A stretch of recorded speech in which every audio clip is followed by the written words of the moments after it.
What is faith?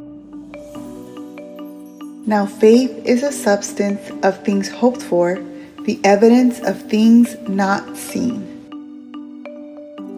Many people think that biblical faith is a faith that requires you to not exercise any reasoning or thinking and just blindly follow. But notice these key words in the biblical definition of faith: substance and evidence. Jesus doesn't ask you to blindly follow him without giving you some evidence. The biggest piece of evidence being the Word of God, which we talked about in the first lesson. In later lessons, we'll explore more why His Word is so reliable. But for now, I ask you to consider Hebrews chapter 11, verse 3.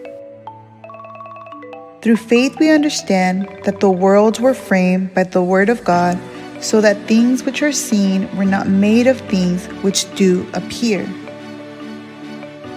That's a powerful word.